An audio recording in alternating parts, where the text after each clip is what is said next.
Всем привет! И сегодня я бы хотела с вами поделиться своей историей лечения акне, начиная с подросткового периода и по нынешние дни. Для начала я бы хотела сказать, что у меня с самого рождения была достаточно проблематичная кожа.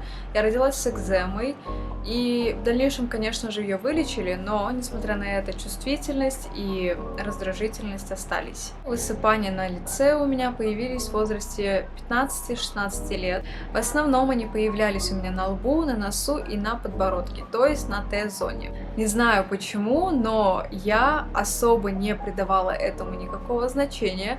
Мне родители всегда говорили, что это пройдет, это подростковое, гормональное, все утихомирится. Поэтому я ничего особо не делала. Уход у меня был ужасный. Я пользовалась умывашкой от Garnier для жирной кожи, когда как она высушивала максимально и провоцировала появление еще больше жира на лице.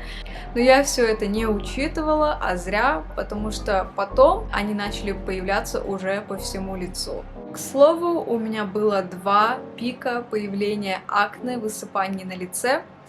Первый пик вот как раз-таки в возрасте 15-16 лет, а второй уже в возрасте 19-20 лет.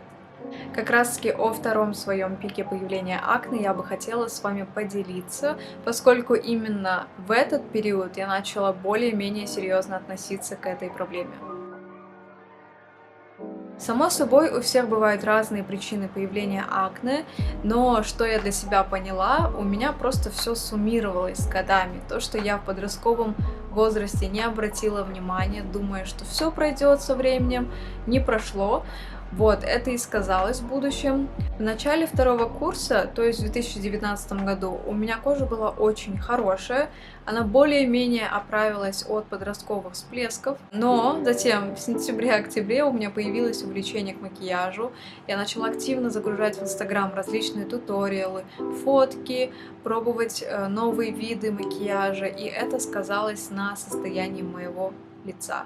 Не то чтобы именно мейк повлиял на все это, а скорее всего именно то, что я впоследствии плохо это все смывала. Я кисточки, которые использовала до, могла использовать несколько дней подряд, хотя надо их обязательно после каждого использования стирать. Если раньше у меня акне появлялись исключительно на Т-зоне, сейчас же они начали появляться просто везде. И также они были не просто маленькими, беленькими, лопающимися прыщиками, это были большие, болючие подкожные прыщи. Я сразу же обратилась к косметологу. Они направили меня на различные анализы и также прописали очень строгую диету. Я помню, там практически все из продуктов было запрещено. Что мясо, что мучное, ну в целом все это не просто жирное, сладкое и мучное, там просто и бобовые, и вот овощи, фрукты, если они не отварены, то их нельзя. У косметолога я провела, помню, только одну процедуру. Мне сделали какой-то химический пилинг, после которого у меня в течение недели сползала кожа, высушились основные прыщи крупные, которые просто никак ты не выдавишь, не почистишь, они именно были подкожные. После одной такой процедуры мне нужно было еще несколько пройти сеансов, но я подумала, что не стоит, не хочу, не буду. По итогу я просто взялась за свой уход. Для начала я выкинула свою умывашку, после нее у меня всегда оставался скрип на лице. И просто представляете, да, как это ужасно. К утру у меня все лицо было в жирном блеске, что провоцировало появление еще большего количества прыщей. Поэтому в первую очередь, если ваша умывашка оставляет такой же эффект, желательно ею не пользоваться, имея проблемы на своей коже. Мой дневной уход состоит из достаточно щадящих продуктов. Умыв лицо, увлажняем и обязательно в конце наносим солнцезащитный крем. Ночной уход, в свою очередь, у меня направлен на лечение кожи. Если в течение дня также вы наносили макияж, то его обязательно нужно смывать двумя этапами. Я рекомендую это делать гидрофильным маслом или же бальзамом, можно также мицеллярной водой. Только потом вы используете средства для умывания лица и увлажняете кожу. Тканевые маски я наношу максимум 2 раза в неделю. А для точного предотвращения акне я вам рекомендую два средства.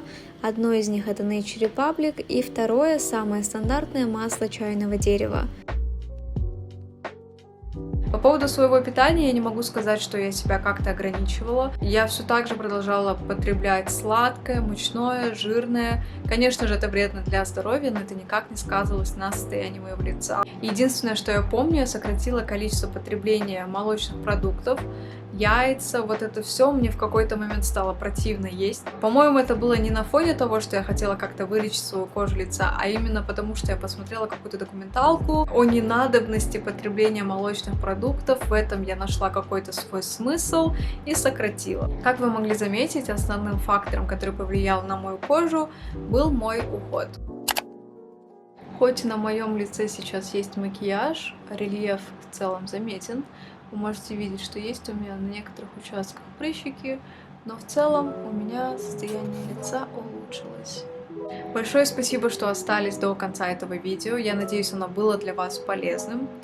Помните, что все это пройдет, это все естественно, не нужно из-за этого сильно загоняться. Рано или поздно это пройдет, и все будет у вас хорошо. Еще раз спасибо за просмотр. Надеюсь, что в скором времени мы снова встретимся.